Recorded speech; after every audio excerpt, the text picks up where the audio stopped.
The fleet arrives on the wild shores of North America.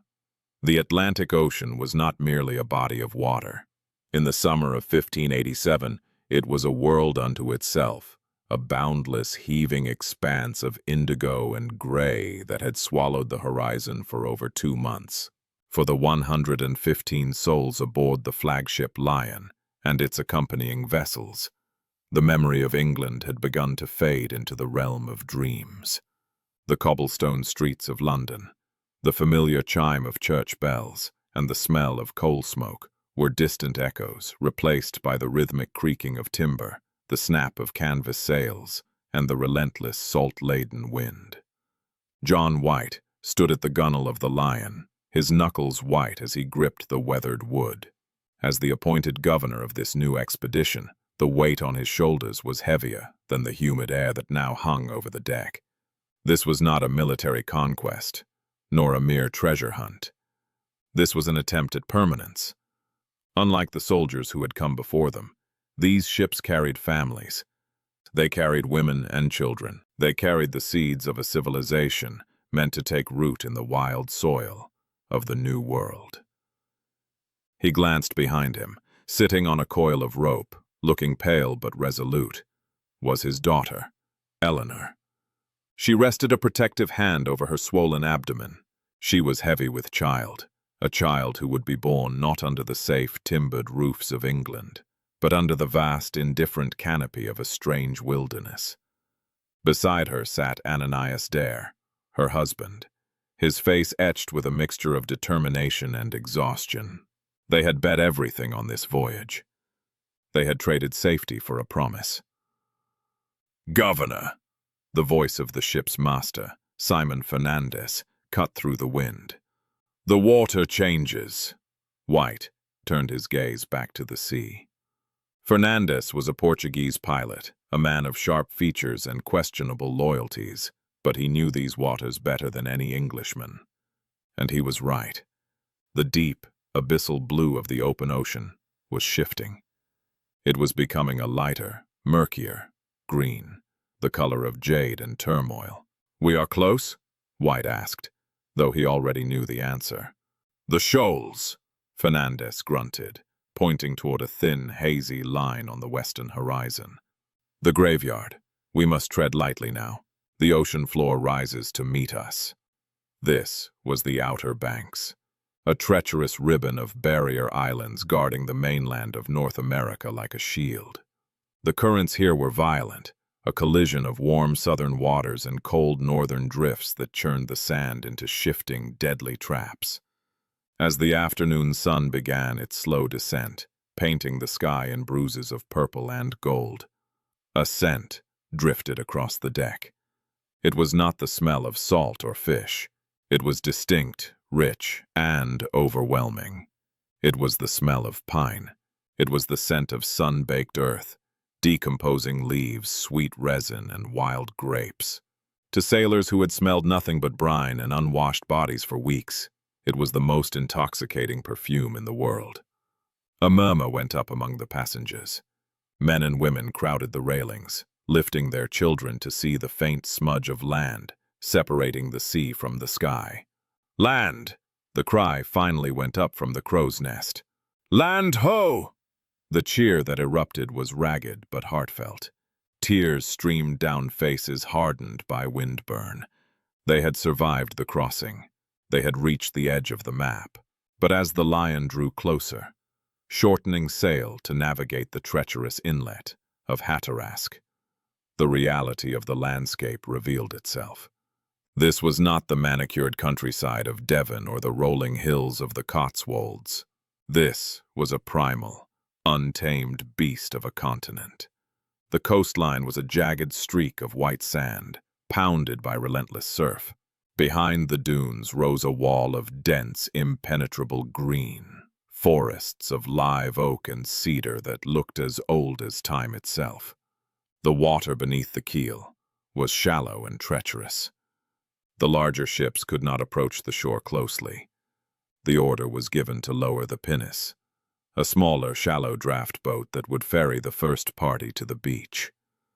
White climbed into the boat, his heart hammering against his ribs. The water splashed against the side of the pinnace, warm and teeming with life. As they rowed closer, the roar of the ocean subsided into the rhythmic crash of waves on the beach. The moment the keel scraped against the sand, a silence seemed to fall over the group. It was a heavy, expectant silence. John White swung his legs over the side and dropped into the knee-deep surf. The water soaked his boots, but he hardly felt it. He waded onto the dry sand and fell to his knees, not in prayer, but in sheer physical grounding. He dug his fingers into the grit. It was real. It was solid. Around him, the other colonists were stumbling ashore. Some laughed, hysterical with relief. Others wept openly. A few immediately began to scan the tree line, their hands hovering near the hilts of their swords or the stocks of their muskets. They knew they were not alone in this land. The Spanish were a distant threat to the south, but the indigenous tribes, the Socotan, the Croatoan, were near. And the relationship between the English and the natives was already stained with blood from the previous, failed expeditions. "We make camp here for the night," White ordered, his voice sounding small against the roar of the Atlantic. "We move inland at first light." As twilight deepened, the wildness of the New World truly awoke. The sky, free from the smog of London, was a canvas of infinite depth, scattered with stars so bright they seemed to hum with energy.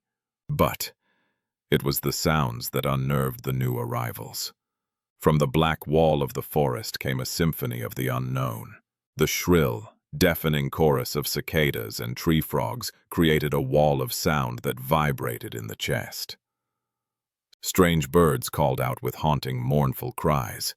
Somewhere in the distance, a wolf, or something like it, howled, a lonely, piercing sound that made the mothers pull their children closer to the fire.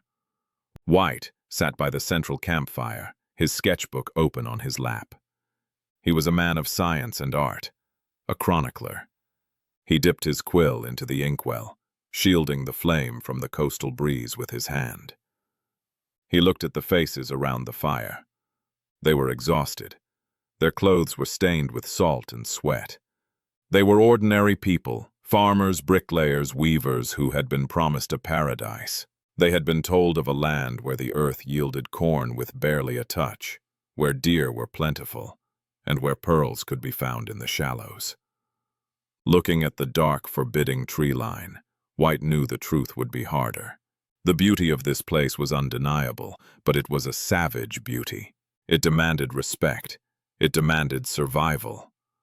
Eleanor approached him, lowering herself slowly onto a log beside him.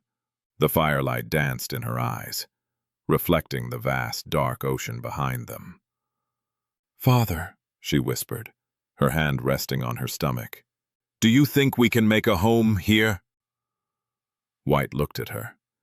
He thought of the child she carried, the first English citizen of this wild continent. He thought of the responsibility he bore to keep them all alive.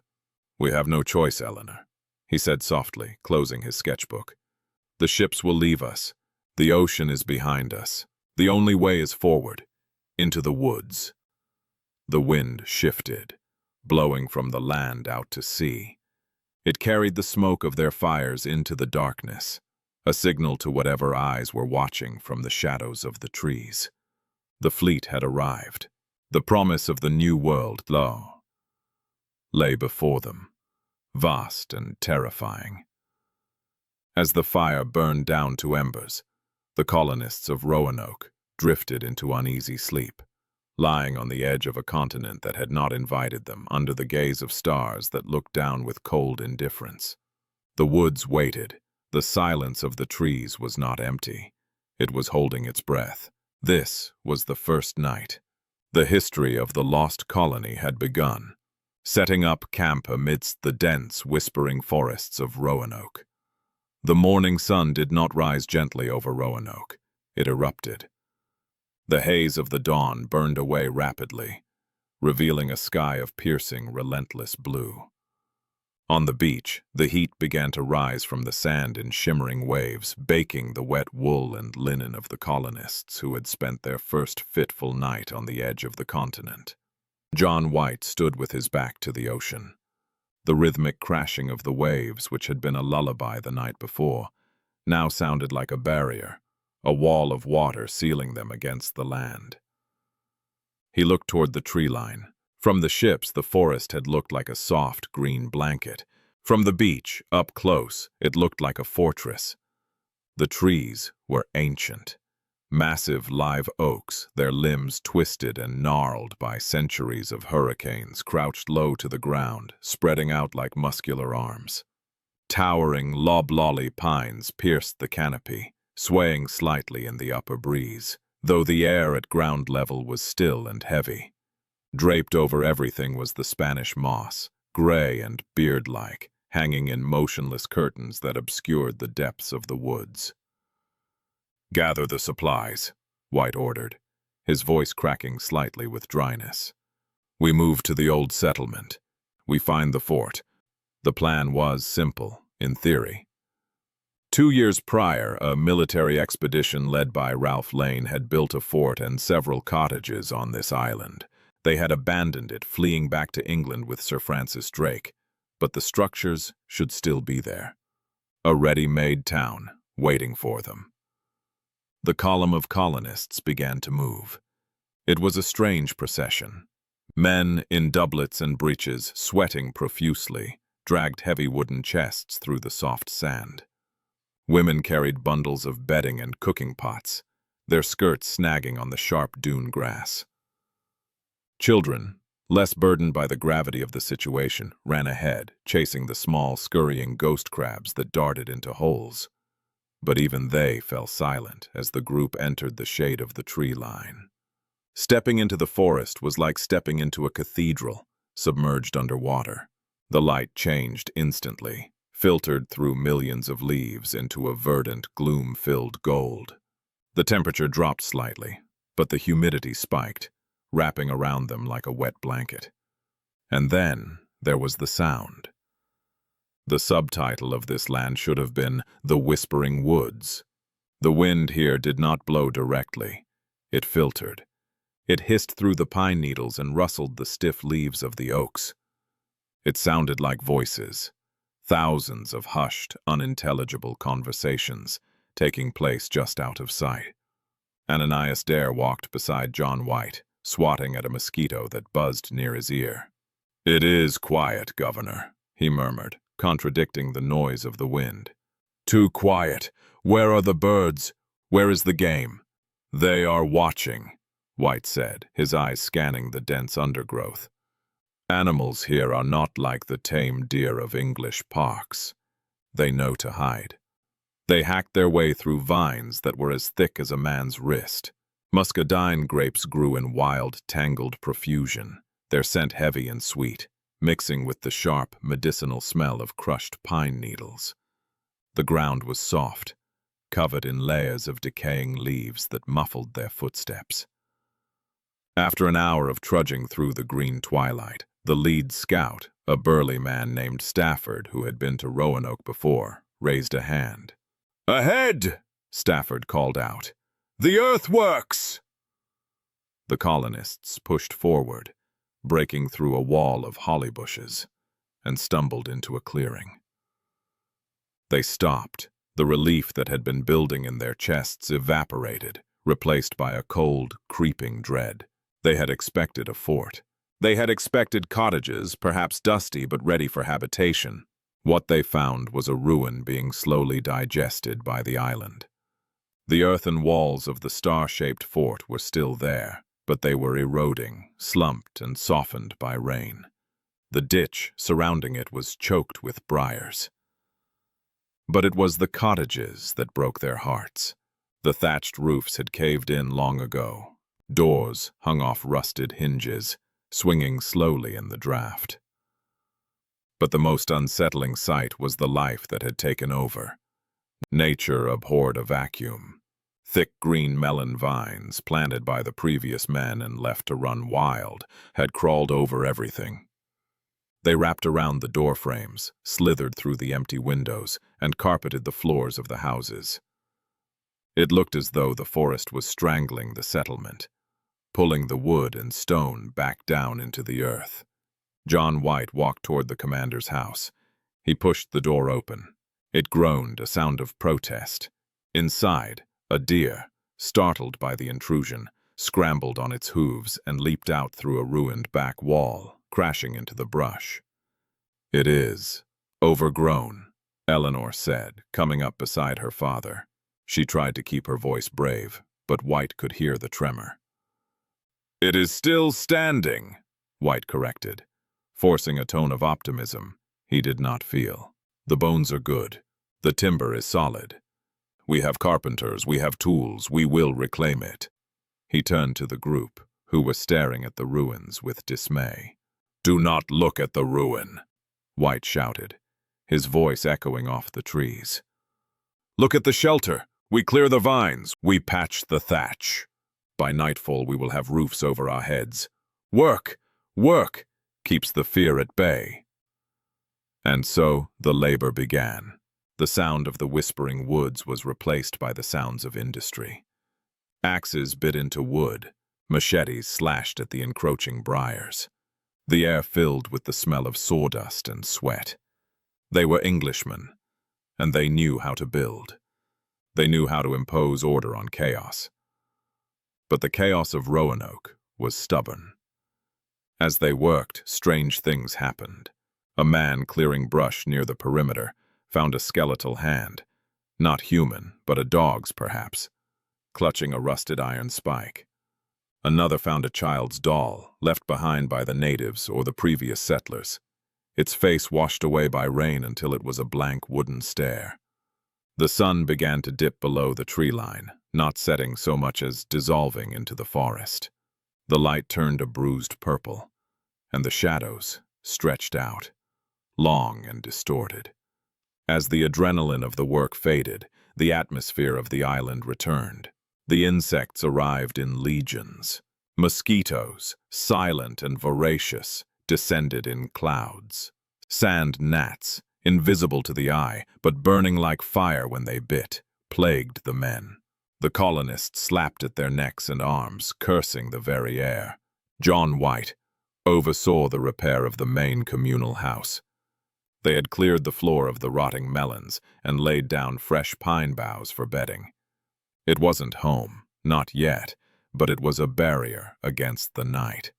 As dusk settled, Simon Fernandez, the Portuguese pilot of the fleet, came ashore. He walked into the clearing, looking at the frantic repairs with a sneer of indifference. "You settle in well, Governor," Fernandez said, leaning against a tree. "We make do," White replied curtly. "But this is temporary. We need to prepare the pinnace. We must head north to the Chesapeake Bay, as instructed. This island. The water is too shallow for the ships. It is not a suitable harbor." Fernandez laughed, a dry, humorless sound. "The summer is fleeting, White. The winds turn against us. My sailors are restless. They want to go privateering in the Caribbean, not ferry farmers up and down the coast." White froze. "What you saying?" "I am saying," Fernandez pushed off the tree, his eyes hard, "that you are already home. I leave you here. The Chesapeake is a dream. Roanoke is your reality." "You cannot," White hissed, stepping closer. "That is mutiny against the charter. This place, the soil is poor. The natives are hostile because of what Lane did to them. To leave us here is a death sentence." "Then build high walls," Fernandez said, turning his back. "I sail when the water fills the casks." He walked back toward the beach, leaving White standing in the gathering dark. The realization hit the governor like a physical blow. They were not pausing here. They were stranded. Night fell completely. The darkness in the woods was absolute. The canopy blocked out the stars. The only light came from the campfires they had built in the center of the fort. The firelight flickered against the trees, making the Spanish moss look like tattered ghosts swaying in a spectral dance. The sounds of the night were different here than on the beach. On the beach, the ocean dominated. Here, the forest spoke. There were screeches. Owls, perhaps, or bobcats, that sounded terrifyingly like human screams. Branches snapped in the distance with the weight of unseen things moving. The colonists huddled closer to the fires. The optimism of the morning had vanished. They ate their rations of hardtack and salted beef in silence. Every eye kept darting to the darkness beyond the ring of light. Eleanor sat by her father, rubbing her lower back. "The trees," she whispered. "Do you hear them?" White listened. The wind had picked up. It moved through the pine needles with that distinct, sibilant hiss. "Shh, shh. It is just the wind, Eleanor." "It sounds like whispering," she insisted. "It sounds like they are discussing us." White looked at the wall of black trees. She was right. It felt as though the island itself was a sentient thing, and the arrival of these 115 people was an irritation, an infection it was deciding how to purge. He opened his journal to a fresh page. He needed to write. He needed to document this betrayal by Fernandez, this discovery of the ruins. But as he held his quill, he felt a prickle on the back of his neck. He looked up, at the very edge of the firelight where the illumination failed and the true dark began. He thought he saw something, a shape, human, a shadow standing between two great oaks, perfectly still, watching. White blinked and rubbed his eyes. When he looked again, there was only the gnarled trunk of the tree and the hanging moss. "Sleep," White commanded the group, though his voice lacked authority. "We have guards posted. Sleep." But sleep was a stranger to Roanoke that night. Lying on the rough pine boughs inside the repaired cottage, staring up at the thatched roof where spiders were already spinning new webs, John White listened. He listened to the hum of the insects. He listened to the breathing of his terrified people. And he listened to the woods. The forest did not sleep. It waited. It had swallowed the soldiers of 1585, leaving only ruined cottages and melon vines. Now it had fresh meat. Outside, the wind picked up and the trees leaned in closer, whispering the secrets of the dead to the living, shadows lengthening until they covered everything. The camp was set. The trap was closed.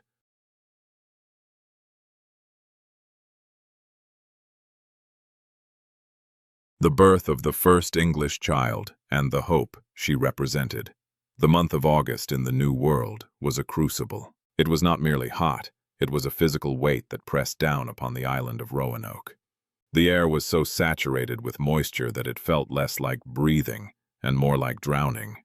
The sun, a relentless white eye in the sky, baked the sandy soil until the heat radiated upward through the soles of the colonists' boots. In the settlement, the mood was brittle.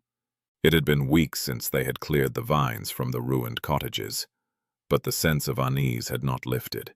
It had only deepened. They had already tasted tragedy. George Howe, a crab catcher, had been found dead, pierced by arrows, a grim reminder that the silent woods were not empty. Fear rippled through the camp like a fever. Men sharpened their pikes with nervous energy.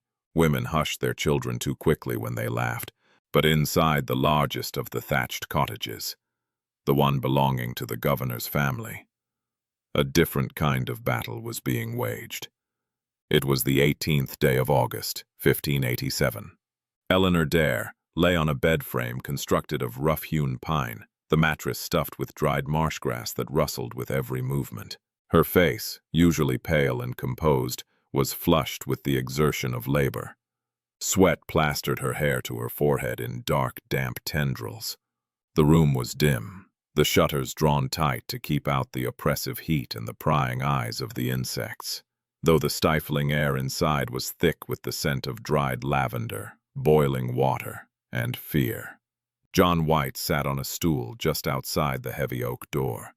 He was a man who had crossed oceans, negotiated with captains, and sketched the wild beasts of this continent, but at this moment he was rendered utterly powerless. He was no longer the governor. He was a father.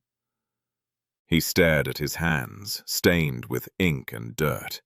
Through the thick wood of the door, he heard a low, guttural moan that rose in pitch before being cut off by a sharp intake of breath. "God have mercy," he whispered, his thumb tracing the worn leather cover of his Bible.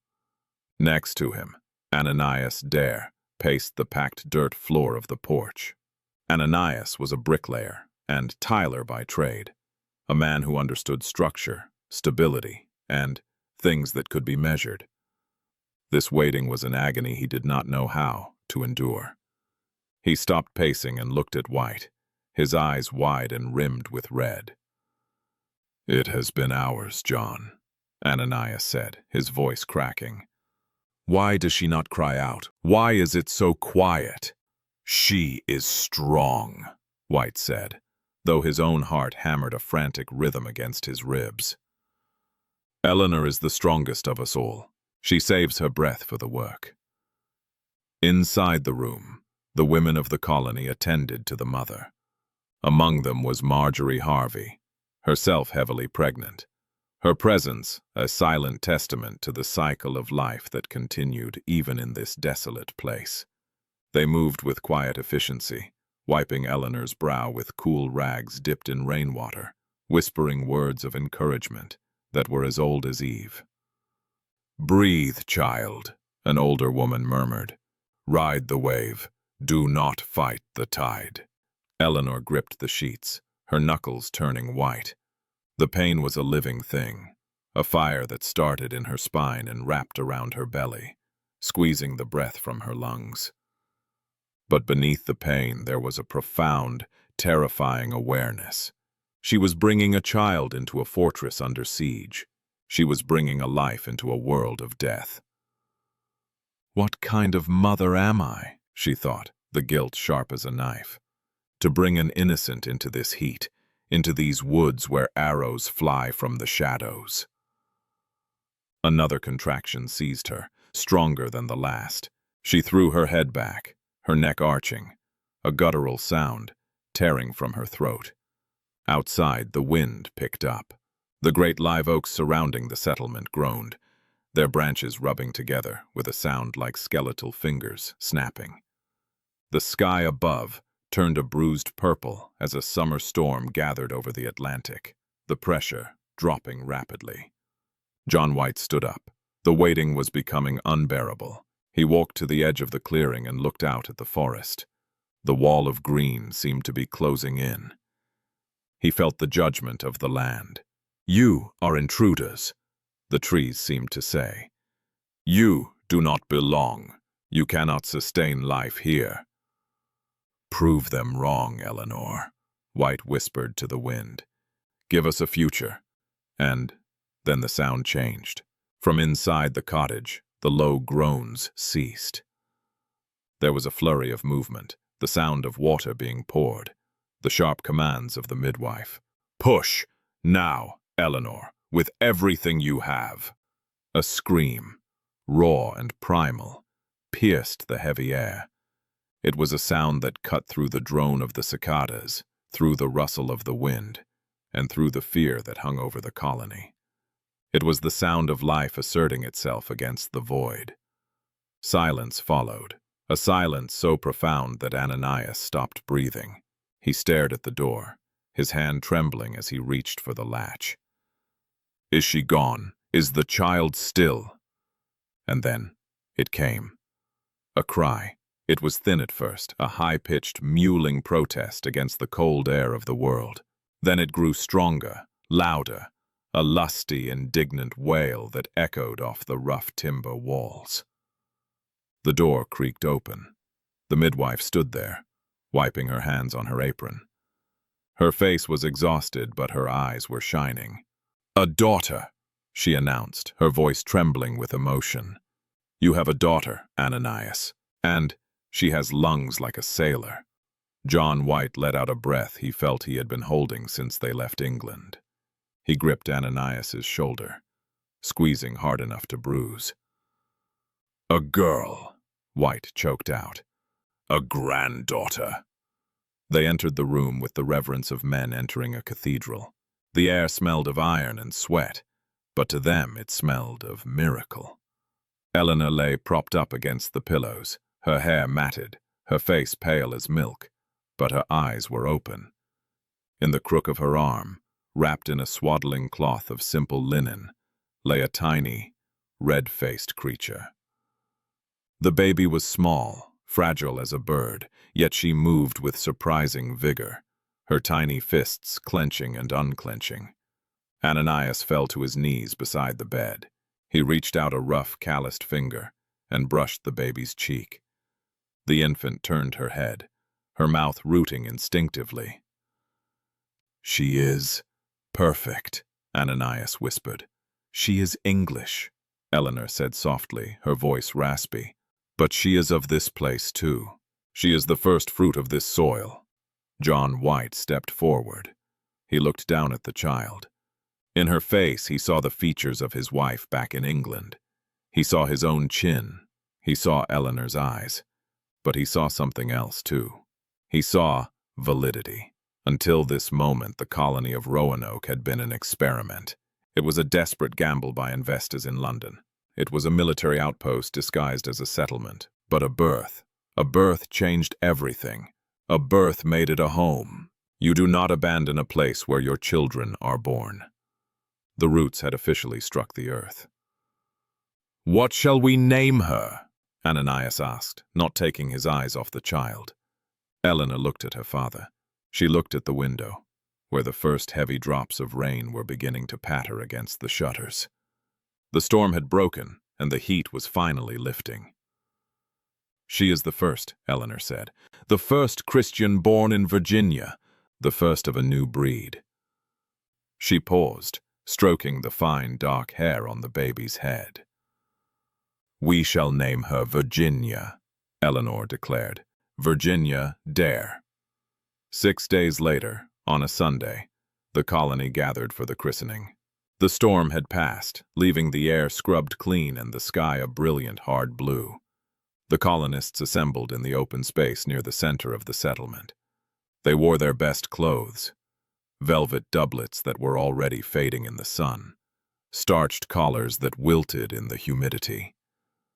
They tried to recreate the pomp and circumstance of a London parish, but the setting betrayed them. Instead of stone arches, they had the canopy of ancient oaks. Instead of a marble font, they had a wooden basin carved from local cedar. Instead of the peal of bells, they had the call of the mockingbird. But the mood was lighter than it had been in months. The birth of Virginia Dare had acted as a balm on the frayed nerves of the settlers. Even the most hardened soldiers softened when they saw the bundle in Eleanor's arms. "She is a good omen," whispered a blacksmith named George. "God would not send a child if he intended to destroy us." John White stood at the makeshift altar. As the governor, the duty of the ceremony often fell to him in the absence of a high priest. He took the child in his arms. She was light, yet she felt heavier than the anchor of the lion. She was the anchor. He looked out at the faces of the 114 people watching him. He saw hope. For the first time since they landed, he saw genuine hope in their eyes. They were no longer just survivors. They were a community protecting its own. "We bring this child," White's voice rang out, clear and strong, "before God and this company to claim her as his own and to claim this land for her inheritance." He dipped his hand into the water. It was cool, drawn from the well they had dug with their own hands. "I baptize thee," he said, pouring the water over the small forehead. The baby gasped but did not cry. "Virginia Dare, child of England, daughter of the New World." A murmur of amen rippled through the crowd. It was a defiant sound. It was a challenge thrown into the face of the wilderness. "We are here. We are reproducing. We are staying." For a brief, shining moment, the mystery and the terror of Roanoke receded. The silent woods seemed to pull back. The threat of the Spanish, the scarcity of food the coming winter, all of it was eclipsed by the existence of this single tiny life. After the ceremony, there was a feast, or as much of a feast as they could muster. Salted pork, peas, and a little wine that had been saved for a special occasion. There was laughter. A fiddle was played. For one afternoon, Roanoke felt like a village in Devon. That evening, as the sun set in a blaze of crimson fire, John White sat on the porch of his daughter's cottage. Eleanor sat beside him, rocking Virginia in a cradle made of woven wicker. "She sleeps well," White observed. "She likes the sound of the wind," Eleanor said. "It does not frighten her as it frightens us. To her, this is the only world there is. She does not miss London, father. She will never know it." White felt a pang of sorrow. Perhaps one day she will see it. When the colony is thriving. When ships come and go as easily as crossing the Thames. Eleanor stopped rocking. She looked at her father with a gaze that was suddenly sharp, stripped of illusions. "You are leaving," she stated. It wasn't a question. White looked away. The supplies were dangerously low. The pilot, Fernandez, was demanding to return. The colonists had voted, and they had demanded that White, the one man with political pull in London, go back to fetch relief. "I must," White said, his voice thick. "For her, for Virginia, if I do not go, we will starve by winter. I go to bring help. I will be back before Easter." Eleanor looked down at the sleeping baby. Virginia's chest rose and fell in a perfect, peaceful rhythm. She was so small, so terribly small against the vastness of the night. "Promise me," Eleanor whispered. "Promise me you will return. No matter what storms, no matter what wars, you will come back to us." "I swear it," White said, tears stinging his eyes. "Upon my soul, upon her life, I will return." He reached out and touched the baby's hand. Her tiny fingers curled around his thumb, gripping with surprising strength. It was a bond. It was a tether. But as the night deepened, the shadows of the forest stretched long across the cottage floor, touching the cradle. The laughter of the afternoon had faded, replaced once again by the hum of the insects and the distant roar of the ocean. Virginia Dare slept, the first English dreamer in a strange land. She was the symbol of their hope, the living proof of their endeavor. But, as John White looked at her, he could not shake the cold dread that coiled in his gut. He was leaving the most precious thing in the world in the middle of a wilderness that had already swallowed one colony whole.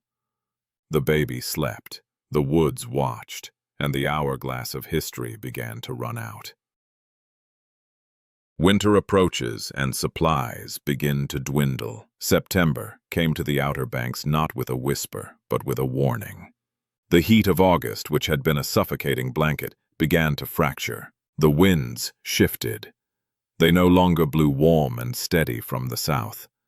They began to cut down from the north, sharp and carrying the taste of salt and cold iron. The sky, previously a hazy white blue, deepened into a crisp, hard azure that seemed further away, indifferent to the plight of those below. In the settlement of Roanoke, the euphoria of Virginia Dare's baptism had evaporated. In its place, a cold reality had settled, heavy as wet wool. The city of Raleigh, as they grandly called their collection of repaired cottages and rough-hewn fences, was facing its first true enemy. It was not the Spanish. It was not the Socotan warriors.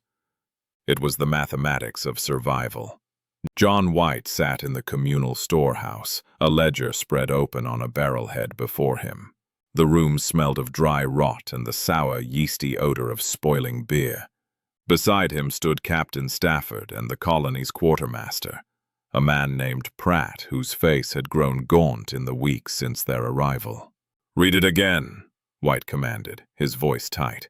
Pratt sighed, running a dirty finger down the column of numbers. "The flower is weevil-struck, Governor. 3 barrels are lost entirely. The damp got to them on the Lion. It's nothing but gray paste and bugs. And the salted beef. Edible, mostly. Pratt replied, but the brine barrels were leaking. We have lost maybe a quarter of the stock to rot. If we ration strictly, half rations for men, full for nursing mothers and children, we have enough for 10 weeks, 12, if we are lucky. White stared at the wooden wall. 10 weeks. That would take them to November. And the harvest? White asked, looking at Stafford. Stafford spat on the dirt floor. There is no harvest, John. You know this. We arrived too late to plant. The corn we put in the ground 3 weeks ago is barely knee-high. The frost will kill it before it ears. We are relying on the charity of the earth, and the earth here is stingy. White closed the ledger with a snap that echoed like a gunshot in the quiet room. The problem was a cascading failure of timing. They had arrived in late summer, missing the planting season. They had been dropped off at the wrong location, Roanoke instead of the Chesapeake. And the supplies they had brought from England, intended to last until the first harvest, had been damaged by the rough crossing and the carelessness of the sailors. They were 115 people, standing on the edge of a wilderness with empty pockets. Outside, the colony was beginning to fray. Hunger is a slow poison. At first, it is just a pang, a discomfort. Then it becomes a mood, a shortness of temper, a quickness to blame. Finally, it becomes a madness. The colonists were currently in the second stage.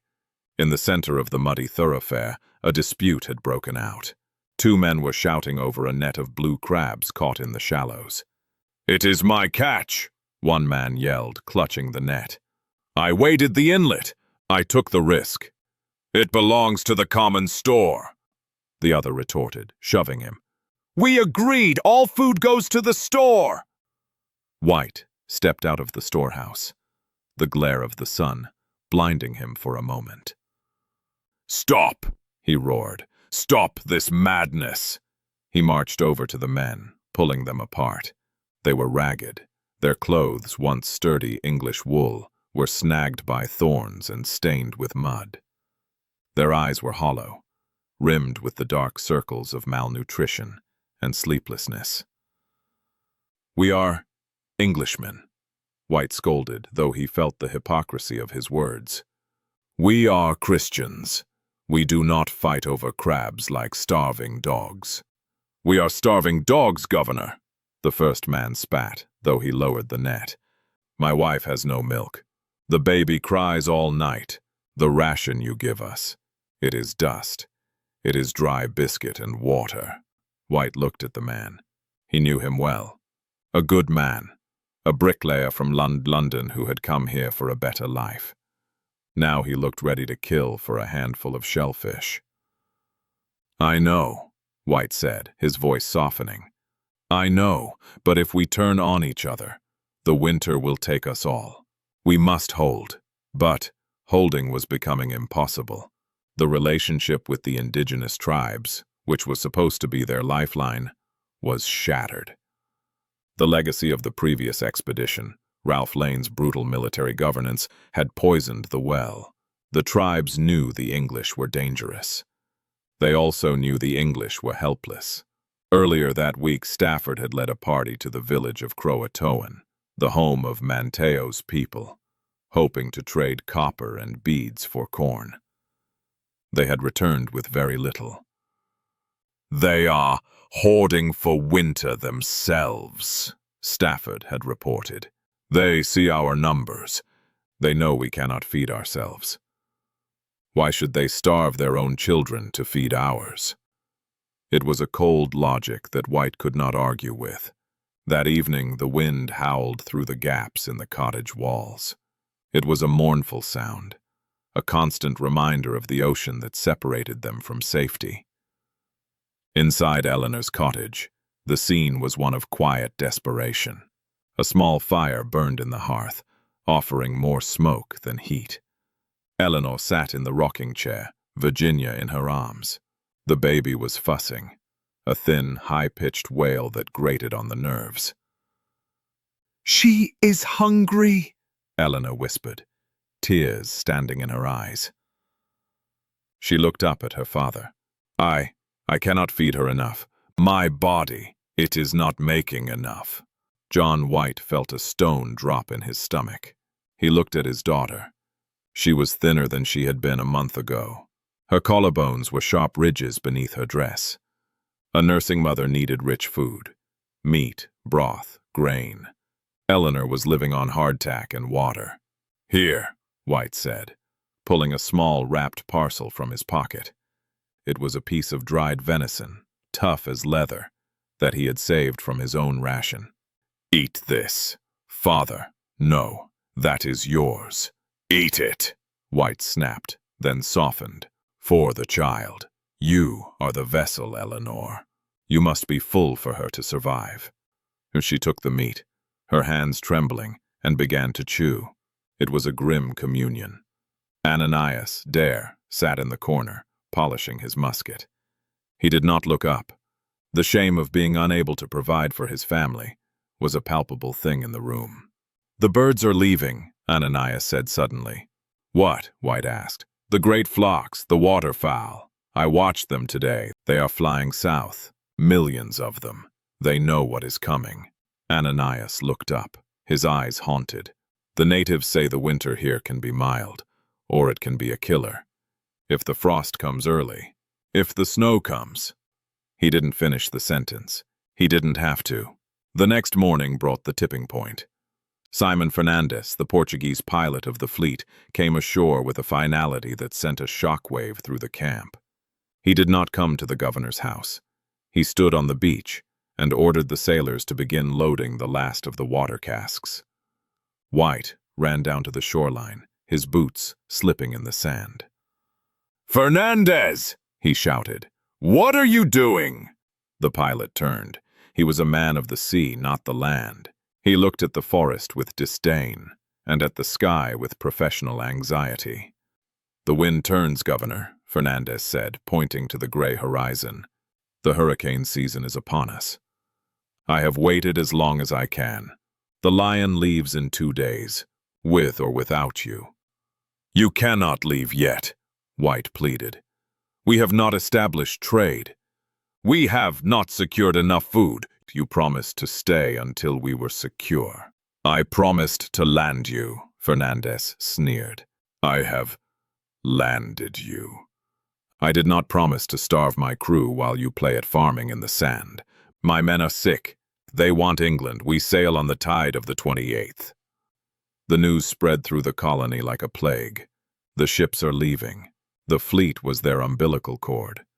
As long as the ships were in the harbor, there was a way out. There was a connection to civilization. Once those sails disappeared over the horizon, they would be truly alone on the edge of the world. Panic set in, not the screaming panic of a battle, but the organized, terrifying panic of a committee meeting. The influential men of the colony, the assistants, gathered in the storehouse. The air was thick with accusation. "Someone must go back," said Christopher Cooper, one of the assistants. "Someone must go to England. Find Sir Walter Raleigh and demand immediate resupply. We need food, we need livestock, we need military support." "I have already prepared the letters," White said, nodding. "You, Cooper, you shall go. You are persuasive. You will represent us." Cooper's face went pale. To go back meant leaving his family, but to stay meant potentially watching them starve. I will go," he stammered. But the colony would not have it. By the afternoon, a mob had gathered outside White's cottage. It was the entire settlement. Men, women, and children. They did not carry weapons, but they carried a desperate weight. A spokesman, a rugged man named Roger Bailey, stepped forward. "We have taken a vote, Governor," Bailey said. His voice was respectful but unyielding. "We do not accept Cooper as our messenger. Nor Stafford, nor anyone else. Then who? White asked, bewildered. You, Bailey said. The word hung in the humid air. Me? White stepped back. I am the governor. My place is here with you. I cannot leave my post. I cannot leave my daughter, my grandchild. You are the only one Raleigh listens to, Bailey insisted. You are the only one who can walk into the Queen's court and beg for us. If Cooper goes, they will delay. If you go, they will see the urgency. They will see a governor who left his own blood behind to save his people. White looked at the faces in the crowd. He saw trust, but he also saw desperation. They were putting the entire weight of their survival on him. They were asking him to commit the ultimate act of abandonment in order to save them. This is madness, White whispered. If I leave, who will lead? We will have a council, Bailey said. But we need food more than we need a governor right now, John. We need ships. You are the only one who can bring them. White turned to Eleanor, who was standing in the doorway. She was holding Virginia. The look on her face broke him. It was not anger. It was resignation. She knew the math. Father, she said softly, her voice carrying over the silence of the crowd. Look at the storehouse. Look at the fields. White looked. The corn was withering, yellow and stunted. The storehouse was half empty. If you stay, Eleanor said, we all die together. If you go, we have a chance. White felt the trap close around him. The logic was ironclad. The emotional toll was unbearable. He looked at the sky. The clouds were gathering, dark and bruised, signaling a storm. The ocean was churning. The window was closing. White's voice failed him. He cleared his throat. I will require a bond in writing, a statement from all of you, that this is your will, that I did not abandon you, that I went at your command. You shall have it, Bailey said. And, White added, his voice trembling, if you must, leave this place. If the hunger becomes too great or the savages too fierce, you must leave a sign. You must carve upon a tree where you have gone. We will, they promised. And if you leave in distress, White said, a chill running down his spine, carve a cross over the letters, so I know. The decision was made. The sun began to set, casting long, bloody streaks across the water. The wind picked up, rattling the dry leaves of the oak trees. Winter was coming. The supplies were gone. The ships were leaving. John White walked back into his cottage, the weight of the world on his shoulders. He had to pack. He had to say goodbye to a daughter he might never see again, and a granddaughter who would only know him as a story. Outside, the first cold rain of autumn began to fall, washing away the summer dust, turning the soil to mud. The gathering storm was no longer a metaphor. It was here. And in the deep woods, beyond the light of the fires, the eyes of the forest watched the English make their plans, and the silence waited to reclaim its own. John White realizes he must leave his family to seek help from England. The document lay on the rough-hewn table, the parchment curling slightly in the humid salt air. It was a formal bond, hastily drafted but legally binding, heard in the scratchy, desperate signatures of the colony's assistants. John White stared at the ink. It was still wet, glistening like fresh blood in the dim light of the storehouse. That the said John White, at the request and instant entreaty of the assistants and divers others of the company, is to pass into England. The words were meant to be a shield. They were a legal defense, a proof that he was not a coward fleeing the wilderness, but a messenger sent by the collective will of the people. Yet as White dipped his own quill to add his signature at the bottom, the shield felt heavy. It felt like a sentence.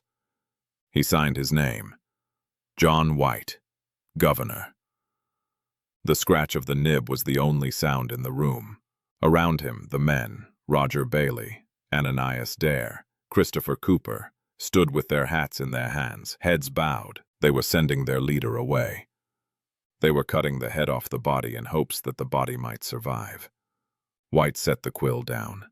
His hand was trembling, a tremor that had nothing to do with age and everything to do with the hollow ache in his chest. "It is done," White said, his voice sounding raspier than usual. "I go, but understand this. I go only to return. I will not rest in England. I will not sleep in a feather bed while you sleep on straw. I will hound Sir Walter Raleigh. I will hound the Queen herself if I must." "We know, John," Christopher Cooper said softly. "We trust you. That is why you go." White stood up, rolling the parchment carefully and sliding it into a leather tube. He felt a sudden, overwhelming urge to vomit. The logic of the decision was sound. They needed supplies. He was the only one who could get them. But the emotional reality was a jagged pill to swallow. He was leaving his daughter. He was leaving a granddaughter who was barely 10 days old. "I must prepare," White said, pushing past the men. The tide turns at dawn. The walk back to his cottage was the longest of his life. The settlement of Roanoke was bustling with a strange, frantic energy. Knowing that the ships were leaving, the colonists were scrambling to send letters home. Sailors from the Lion were on the beach, collecting bundles of correspondence. Last wills, desperate pleas for money, cheerful lies about the paradise of Virginia to keep families from worrying. White walked through the chaos like a ghost. He saw a woman weeping as she handed a packet of letters to a boatswain. He saw a man pressing a gold ring into a sailor's hand, payment to ensure a message was delivered to a brother in London. When he reached his own cottage, the noise of the outside world fell away. Eleanor was there, packing a small sea chest. She was folding his shirts, his extra doublet, his sketchbooks. She moved with a mechanical precision, her face set in a mask of rigid control. Ananias was sitting by the hearth, holding Virginia. The baby was awake, her dark eyes tracking the shadows dancing on the ceiling beams. White stood in the doorway, watching them. This tableau, father, mother, child, was the holy trinity of his world, and he was stepping out of the frame. "Leave the chest, Eleanor," White said gently. She stopped, her hands hovering over a stack of linen collars. She didn't turn around. "You will need them, father. The Atlantic is cold in September. And London, you must look the part of a governor when you see Raleigh. You cannot look like a beggar. Eleanor." She turned then, and the mask crumbled. Her face crumpled, and she rushed across the room, burying her face in his shoulder. She was not the stoic pioneer woman now. She was his little girl, the one he had carried on his shoulders in the gardens of London. "Take me with you." The thought hung in the air, unspoken, but he heard it. He felt it in the way she gripped his tunic. "Take us! Don't leave us in this green hell." But they both knew it was impossible. The ship was not evacuating the colony. It was only taking the governor. If they all left, the charter would be void, the land lost, the investment forfeited. They were pawns in a game of empires, and pawns stayed on the board. White held her, stroking her hair. "I will be back before the spring winds," he promised, his voice thick with tears. "I will bring cattle. I will bring grain.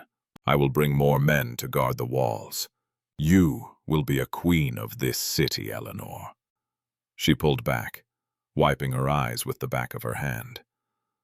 She took a breath, steeling herself. "We will wait for you. We will survive. We are dares. We do not break." White walked over to Ananias.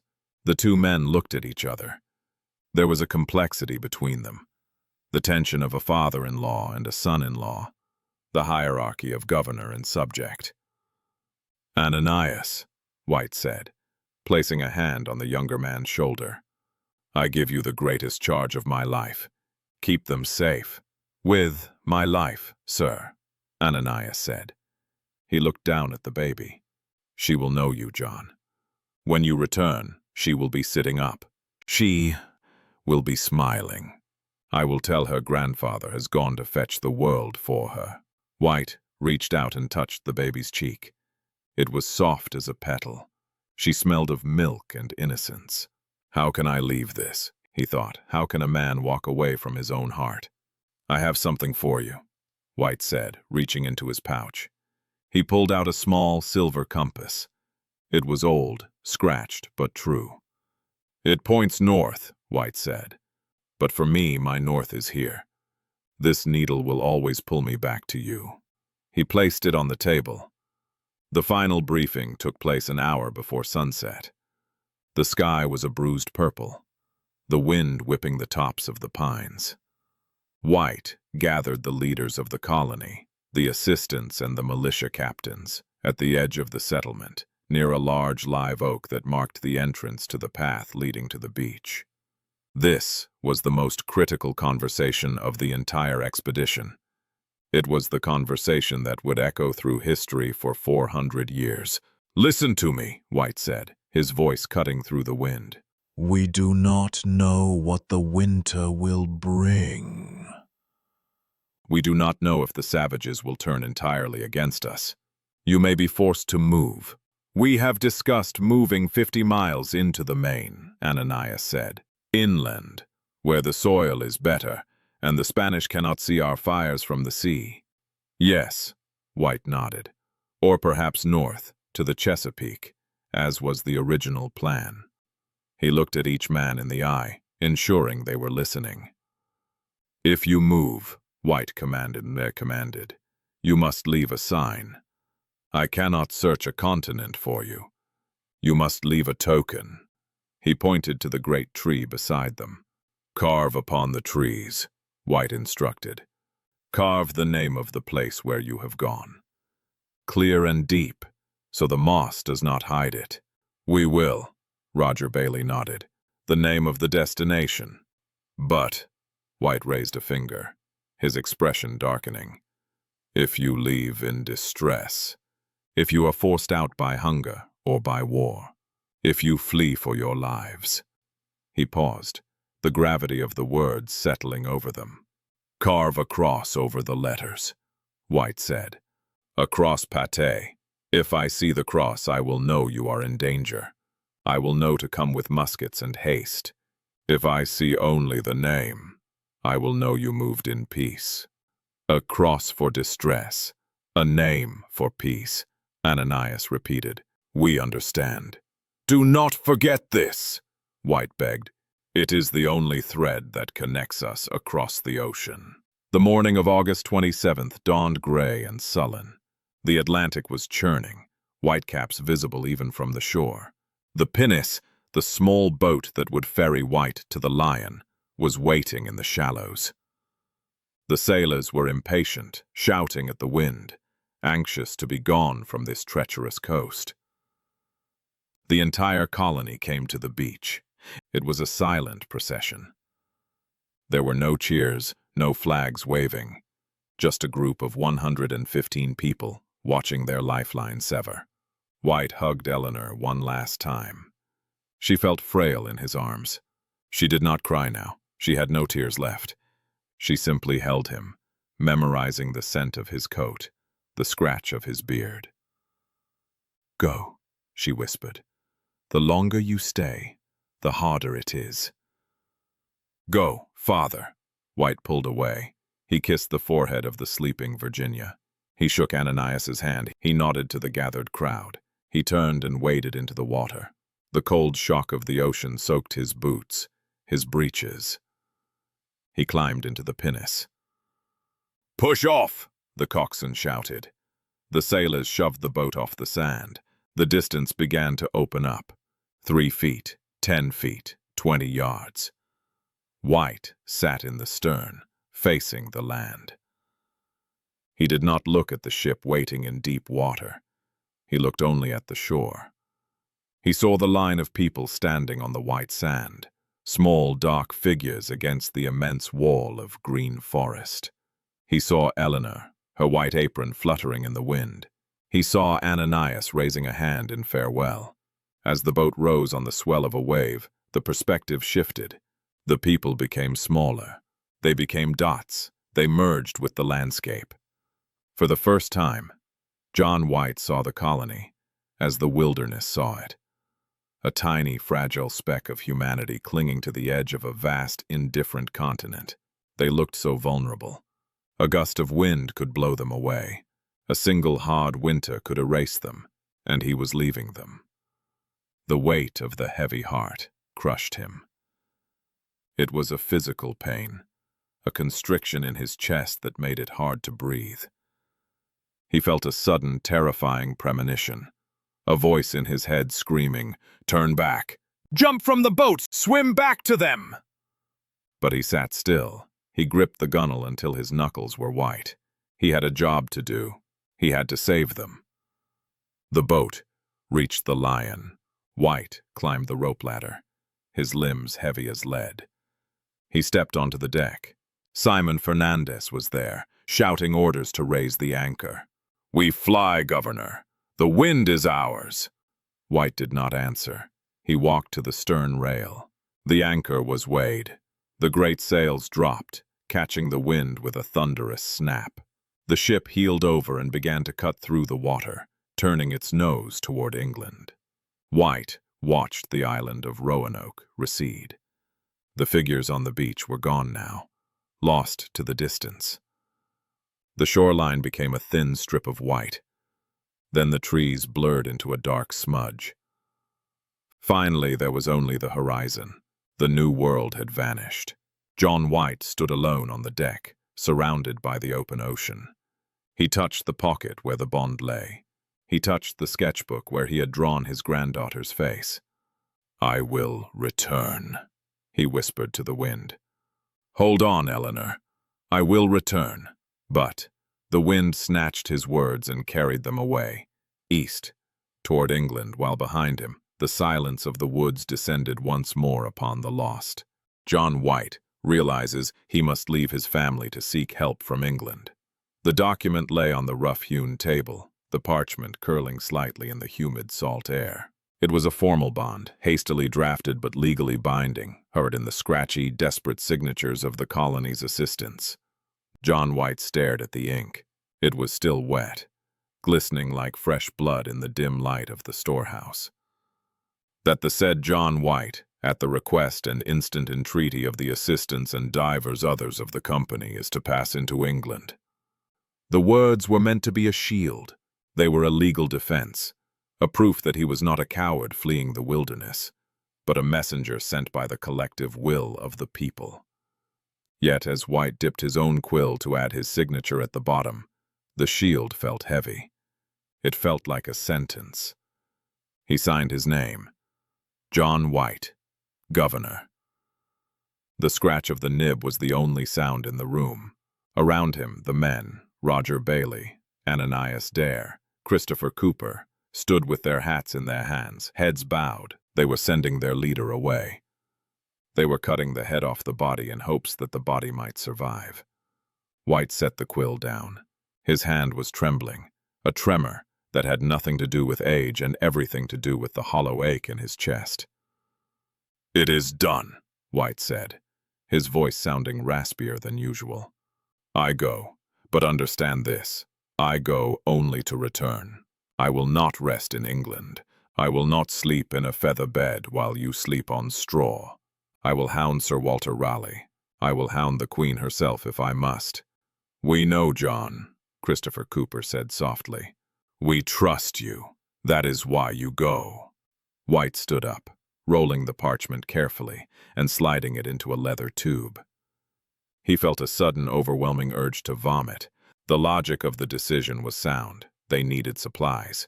He was the only one who could get them. But the emotional reality was a jagged pill to swallow. He was leaving his daughter. He was leaving a granddaughter who was barely 10 days old. "I must prepare," White said, pushing past the men. The tide turns at dawn. The walk back to his cottage was the longest of his life. The settlement of Roanoke was bustling with a strange, frantic energy. Knowing that the ships were leaving, the colonists were scrambling to send letters home. Sailors from the Lion were on the beach, collecting bundles of correspondence. Last wills, desperate pleas for money, cheerful lies about the paradise of Virginia to keep families from worrying. White walked through the chaos like a ghost. He saw a woman weeping as she handed a packet of letters to a bosun. He saw a man pressing a gold ring into a sailor's hand, payment to ensure a message was delivered to a brother in London. When he reached his own cottage, the noise of the outside world fell away. Eleanor was there, packing a small sea chest. She was folding his shirts, his extra doublet, his sketchbooks. She moved with a mechanical precision, her face set in a mask of rigid control. Ananias was sitting by the hearth, holding Virginia. The baby was awake, her dark eyes tracking the shadows dancing on the ceiling beams. White stood in the doorway, watching them. This tableau, father, mother, child, was the holy trinity of his world, and he was stepping out of the frame.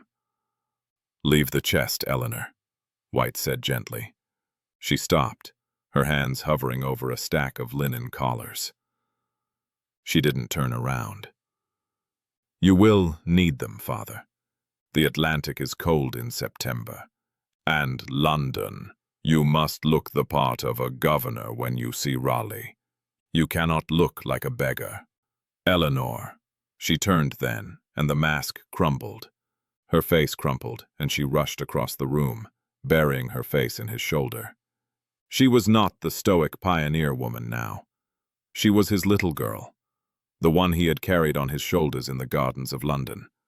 "Take me with you." The thought hung in the air, unspoken, but he heard it. He felt it in the way she gripped his tunic. "Take us! Don't leave us in this green hell." But they both knew it was impossible. The ship was not evacuating the colony. It was only taking the governor. If they all left, the charter would be void, the land lost, the investment forfeited. They were pawns in a game of empires, and pawns stayed on the board. White held her, stroking her hair. "I will be back before the spring winds," he promised, his voice thick with tears. "I will bring cattle. I will bring grain. I will bring more men to guard the walls. You will be a queen of this city, Eleanor." She pulled back, wiping her eyes with the back of her hand. She took a breath, steeling herself. "We will wait for you. We will survive. We are dares. We do not break." White walked over to Ananias. The two men looked at each other. There was a complexity between them. The tension of a father-in-law and a son-in-law. The hierarchy of governor and subject. "Ananias," White said, placing a hand on the younger man's shoulder. "I give you the greatest charge of my life. Keep them safe." "With my life, sir," Ananias said. He looked down at the baby. "She will know you, John. When you return, she will be sitting up. She will be smiling. I will tell her grandfather has gone to fetch the world for her." White reached out and touched the baby's cheek. It was soft as a petal. She smelled of milk and innocence. "How can I leave this?" he thought. "How can a man walk away from his own heart?" "I have something for you," White said, reaching into his pouch.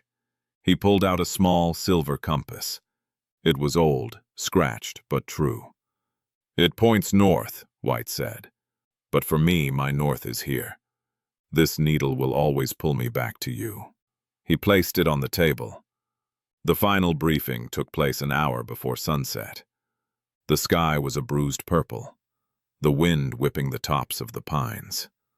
White gathered the leaders of the colony, the assistants and the militia captains, at the edge of the settlement, near a large live oak that marked the entrance to the path leading to the beach. This was the most critical conversation of the entire expedition. It was the conversation that would echo through history for 400 years. "Listen to me," White said, his voice cutting through the wind. We do not know what the winter will bring. We do not know if the savages will turn entirely against us. You may be forced to move. We have discussed moving 50 miles into the main, Ananias said. Inland, where the soil is better, and the Spanish cannot see our fires from the sea. Yes, White nodded. Or perhaps north, to the Chesapeake, as was the original plan. He looked at each man in the eye, ensuring they were listening. If you move, White commanded, you must leave a sign. I cannot search a continent for you. You must leave a token. He pointed to the great tree beside them. Carve upon the trees, White instructed. Carve the name of the place where you have gone. Clear and deep, so the moss does not hide it. We will, Roger Bailey nodded. The name of the destination. But, White raised a finger, his expression darkening. If you leave in distress, if you are forced out by hunger or by war, if you flee for your lives. He paused, the gravity of the words settling over them. Carve a cross over the letters, White said. A cross pate. If I see the cross, I will know you are in danger. I will know to come with muskets and haste. If I see only the name, I will know you moved in peace. A cross for distress, a name for peace, Ananias repeated. We understand. Do not forget this, White begged. It is the only thread that connects us across the ocean. The morning of August 27th dawned gray and sullen. The Atlantic was churning, whitecaps visible even from the shore. The pinnace, the small boat that would ferry White to the Lion, was waiting in the shallows. The sailors were impatient, shouting at the wind, anxious to be gone from this treacherous coast. The entire colony came to the beach. It was a silent procession. There were no cheers, no flags waving, just a group of 115 people watching their lifeline sever. White hugged Eleanor one last time. She felt frail in his arms. She did not cry now. She had no tears left. She simply held him, memorizing the scent of his coat, the scratch of his beard. Go, she whispered. The longer you stay, the harder it is. Go, father. White pulled away. He kissed the forehead of the sleeping Virginia. He shook Ananias's hand. He nodded to the gathered crowd. He turned and waded into the water. The cold shock of the ocean soaked his boots, his breeches.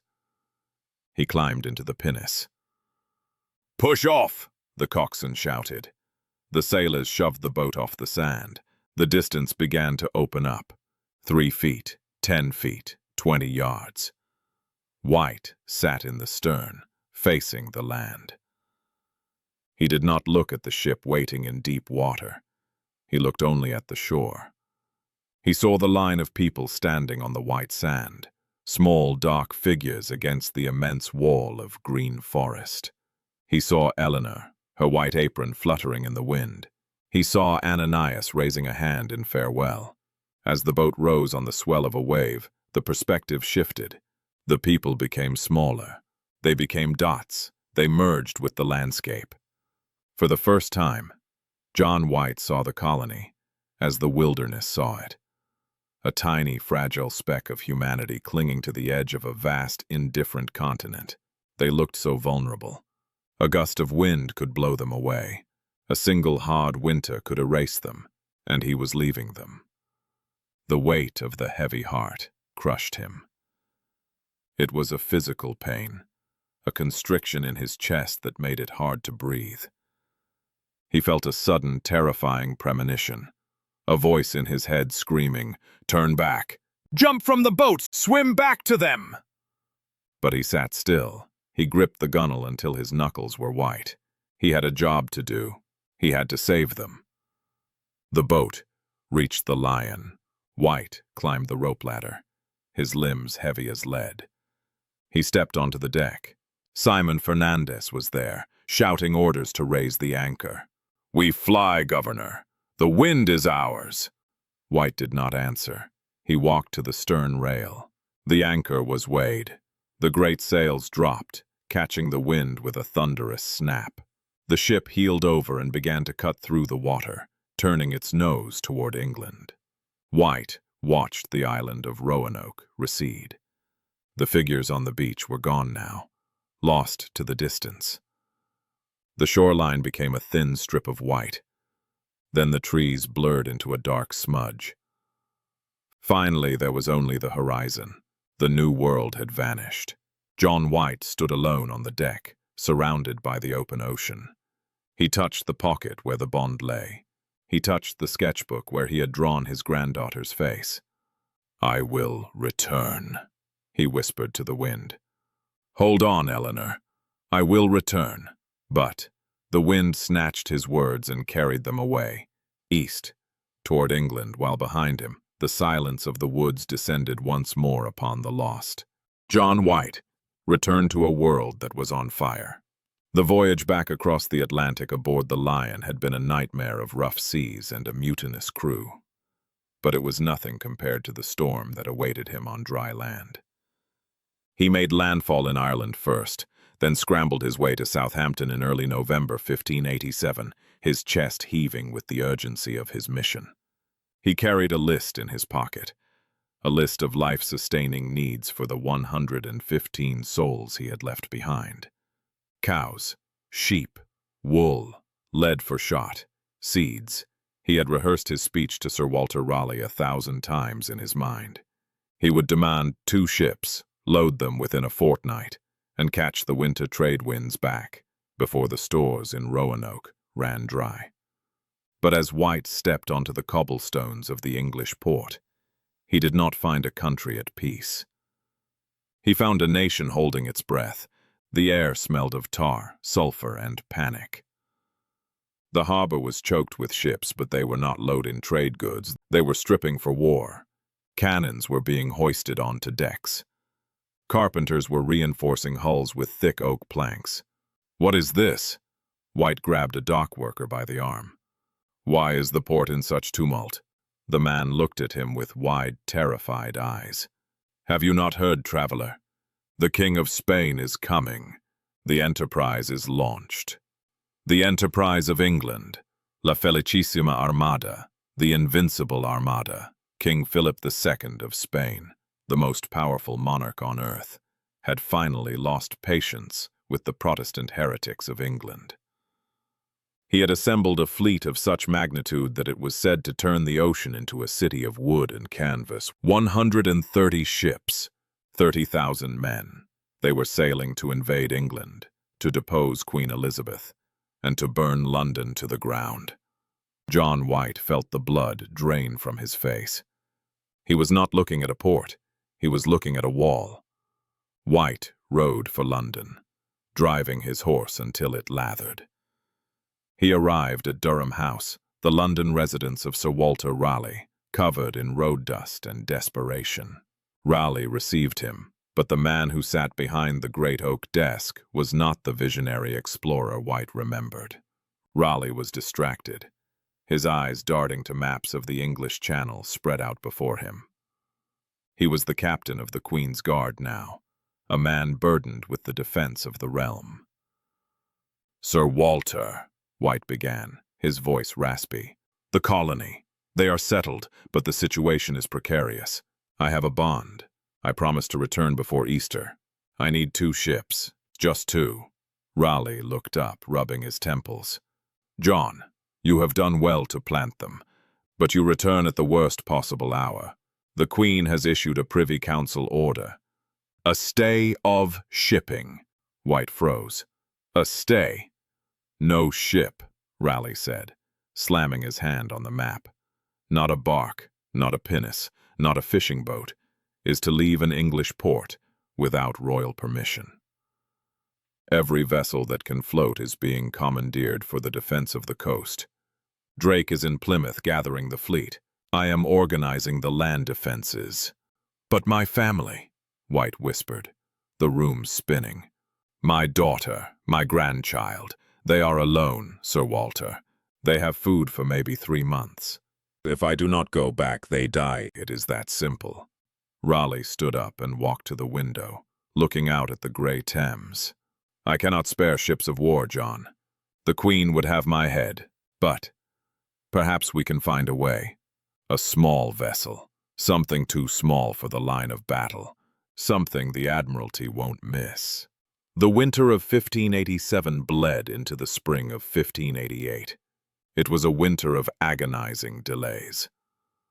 While Eleanor Dare was likely counting the grains of corn in the storehouse on Roanoke, John White was trapped in the purgatory of bureaucracy. He haunted the docks, he bribed officials, he wrote letters until his fingers cramped. Every day he looked at the wind, knowing it was blowing west, knowing it could carry him to them. And yet he was anchored by the politics of kings. Finally, in April 1588, the deadline he had promised Eleanor was already passing. Raleigh managed to secure 2 small pinnaces. They were the Brave and the Roe. They were small, barely 30 tons each, but they were fast. "Load them," Raleigh told him. "Go, but go quietly. If the Spanish catch you, you are dead." White's heart leaped. He spent his own money, every shilling he had, to load the Brave with biscuits, meal, and weapons. He boarded the ship with a sense of salvation. "I am coming, Virginia. Grandfather is coming." But the Brave and the Roe were not staffed by noble explorers. They were staffed by privateers, men who saw the war not as a duty but as an opportunity for plunder. As they sailed out of Bideford, the captain of the Brave, a man named Arthur Facey, turned to White. "The sea is full of prizes, Governor." Facey grinned, his teeth yellow. "We will take a few Spanish merchants on the way, eh? Pad our pockets before we visit your savages." "No!" White shouted. "We sail direct. Every day counts." Facey ignored him. The greed of the privateers was a force of nature. Instead of heading west into the open Atlantic, they lingered in the shipping lanes, hunting for victims. They found wolves instead. 2 massive French pirate ships, allied with the Catholic League, descended upon the tiny Brave. The battle was brutal and short. White found himself not on the shores of Roanoke, but cowering on the deck of the Brave as chain shot shredded the rigging. He took a musket ball to the thigh. He watched as the French pirates boarded, their cutlasses drawn. They did not sink the ship, but they gutted it. They took the biscuits intended for the starving colonists. They took the powder. They took the trade goods. They stripped the sailors of their clothes and left the Brave drifting, a broken hulk. Humiliated, wounded, and empty-handed, John White was forced to limp back to England. He arrived in May. The promise of Boer-Easter was now ashes. Then in July 1588, the horizon turned black. The Spanish Armada arrived. It was a spectacle of terror. From the cliffs of Cornwall, the English watchers saw them, a crescent formation of galleons stretching for 7 miles. Floating castles, their hulls painted in black and red, their flags snapping with the arrogance of empire. England erupted. Warning beacons were lit on the hilltops, a chain of fire stretching from Plymouth to London, signaling the invasion. Church bells rang backward, the alarum. John White stood on the coast, leaning on a cane to support his injured leg. He watched the English fleet, led by Drake and Howard, sail out to meet the enemy. The channel became a cauldron of smoke and noise. For days, the thunder of cannons rolled across the water like a continuous storm. At night, the sky was lit by the eerie glow of hell-burners, fire ships set ablaze and sent drifting into the Spanish formation. It was the greatest naval battle in history. The fate of the Western world hung in the balance. But in the mind of John White, there was only one thought. Every cannon fired is a day lost. Every ship sunk is a hope destroyed. The English, through luck, weather, and the ferocity of their gunnery, broke the Spanish formation. The great Protestant wind rose up and scattered the Armada, driving them north around Scotland to be smashed against the rocks of Ireland. England was saved. The court rejoiced. Bonfires were lit in the streets of London. Queen Elizabeth gave her famous speech at Tilbury. But for the colony of Roanoke, the victory was a disaster. The war did not end with the Armada's defeat. The ocean remained a war zone. The Spanish were wounded but dangerous. The English navy was exhausted, their ships in need of repair, their treasury empty. No one cared about 100 people on a sandbar in Virginia. White went back to Raleigh. "Now," he begged. "The Armada is gone. Now can I have my ships?" Raleigh looked at him with pity. "The Queen has emptied the coffers, John. There is no money for supply runs. And the privateers. They are all hunting the stragglers of the Spanish fleet. No captain will sail for Roanoke when there is gold to be found in the Azores." 1588 turned into 1589. The silence from across the ocean was deafening. John White lived in a state of suspended agony. He moved to a small estate in Ireland, trying to farm, trying to distract himself, but his soul was tethered to the west. He spent his nights looking at the sketches he had made of the map. He traced the coastline of the Outer Banks with his finger. Are they still at the fort? He wondered. Did they move to the main? Did they carve the sign? He imagined Eleanor. She would be waiting on the beach every morning, scanning the horizon. She would be holding Virginia up to see the ships that never came. Spring passed, no ships. Summer passed, no ships. Winter came again. By now, the supplies he had left them would be long gone. They would be relying entirely on the land and the natives, if the natives were hostile. White squeezed his eyes shut, blocking out the image of arrows and fire. He wrote in his journal, the ink blotting as his hand shook. "The hand of God is heavy upon me. The wars of princes have made orphans of my children. I am a man shouting into a hurricane, and no one hears." Finally, in the spring of 1590, 3 years after he had left, a window opened. A privateering expedition led by John Watts was preparing to sail for the Caribbean to hunt Spanish treasure ships. Raleigh, feeling the sting of his conscience, used his influence to force a deal. "You will take Governor White," Raleigh ordered Watts, "and on your way back from the Caribbean, you will stop at Roanoke and drop him and his supplies." It was a begrudging arrangement. Watts was a pirate in all but name. He didn't care about colonists. But he wanted the royal license to plunder, so he agreed. John White boarded the ship Hopewell in Plymouth. He was 3 years older, his hair grayer, his face lined with the grief of 1,000 sleepless nights.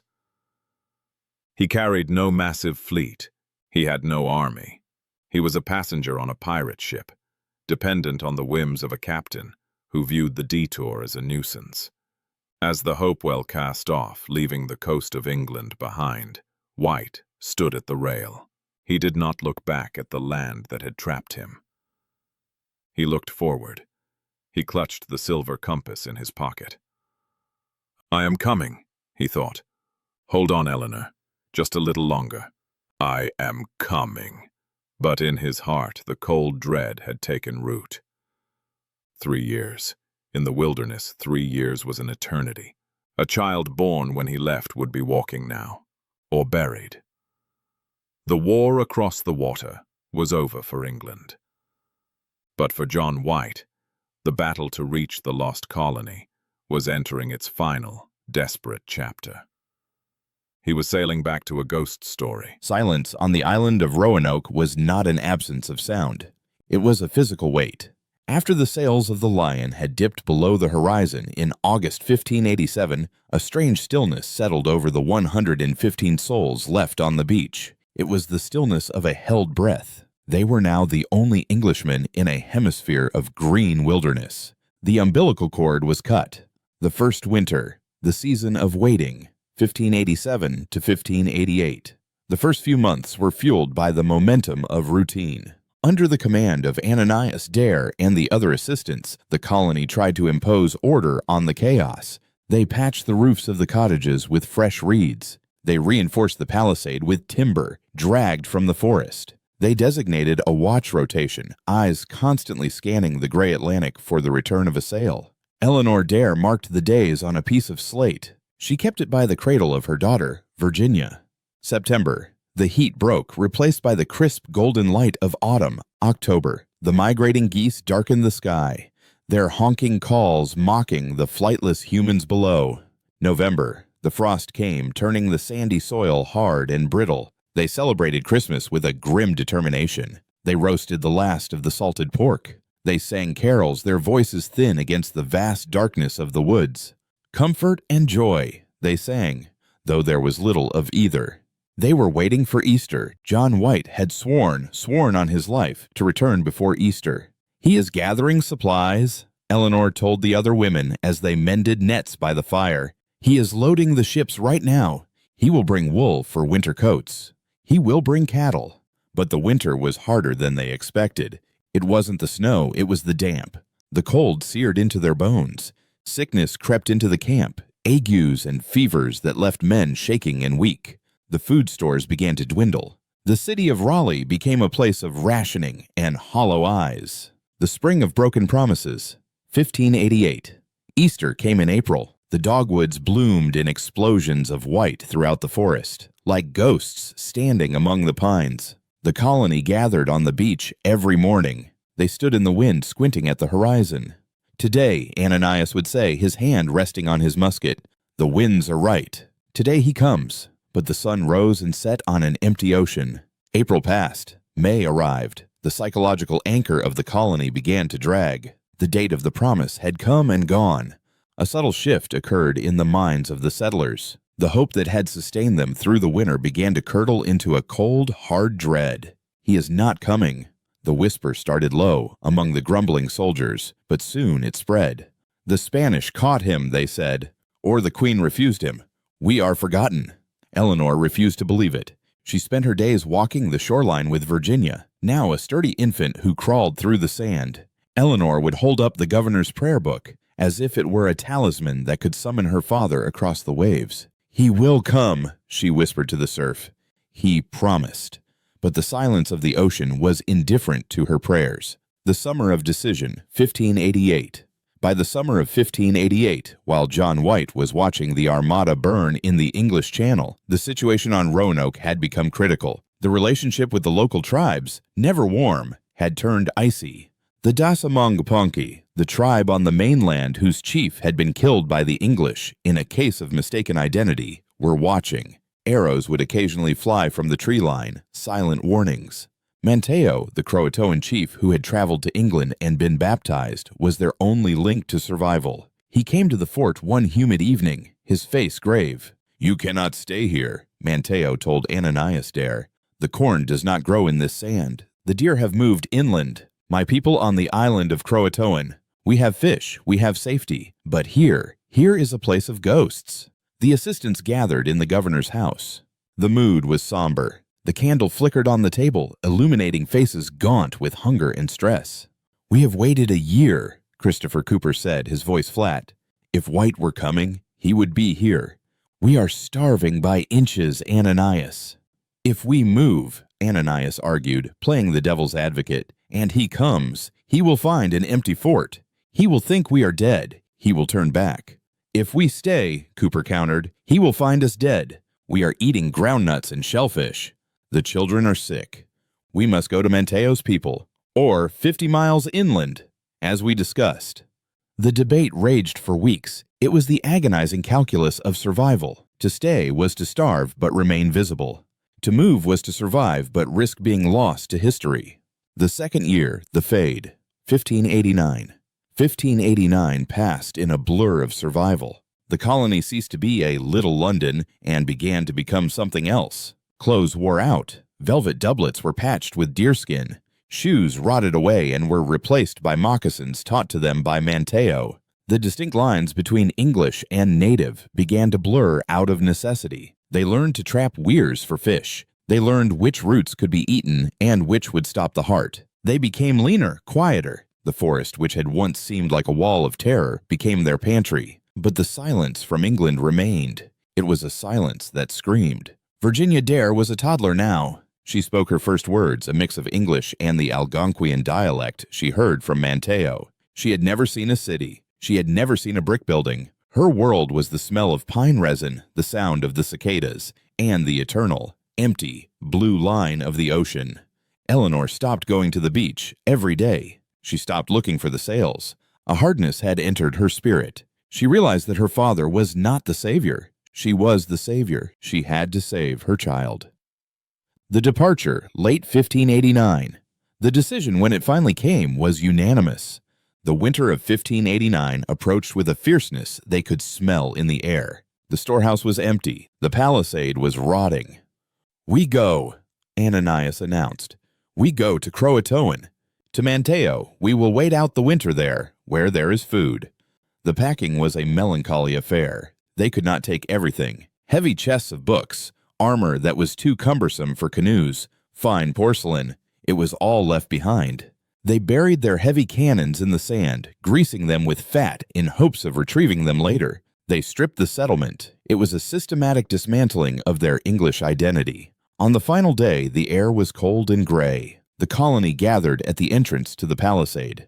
"The sign," Ananias said. "We promised the governor." He walked to the palisade entrance. There were 2 heavy posts flanking the gate. He drew his knife. It was a heavy blade, sharpened to a razor edge. He knelt by the post on the right side. He began to carve. The wood was hard, seasoned oak. Ananias chipped away the bark, revealing the pale yellow wood beneath. CRO. He worked methodically. The colonists watched in silence. This was their message to the future. This was their breadcrumb trail, ATOAN. He finished the word. Croatoan. He stood up and looked at the group. "And the cross?" Roger Bailey asked quietly. "Are we in distress?" Ananias looked at his wife. He looked at his daughter, who was playing with a string of shell beads. He looked at the empty horizon where no ship had appeared for 3 years. They were hungry, they were abandoned, they were frightened, but they were not fleeing a massacre. They were moving to the home of a friend. They were choosing life. "No," Ananias said firmly. "No cross, we go in peace. We go to survive." He did not carve the cross. On a nearby tree closer to the beach, someone, perhaps a scout, carved a shorter abbreviation, just in case. CRO. The emptying. They left the fort as the sun began to set. They carried their children and their meager possessions down to the sound side of the island, where the shallow draft boats waited. Eleanor Dare was the last to leave the settlement. She walked through the empty streets. She looked at the cottage where she had given birth. She saw the slate where she had marked the days, now gathering dust. She saw the armor rusting in the corner. She took the small prayer book her father had given her. She wrapped it in oilcloth and tucked it into her bodice. "Goodbye," she whispered to the empty air. She walked out of the gate, past the word carved into the post. She did not look back at the ocean. As the boats pushed off into the Sound, heading south toward the island of Croatoan, now Hatteras, the night fell. Behind them, the settlement of Roanoke stood silent. The wind blew through the open doors of the cottages. Leaves drifted into the rooms. The rats, emboldened by the absence of humans, began to scurry across the floors. The silence of the island was complete. For 3 years they had waited. They had prayed. They had scanned the horizon until their eyes burned. And finally they had accepted the truth. The world had moved on without them.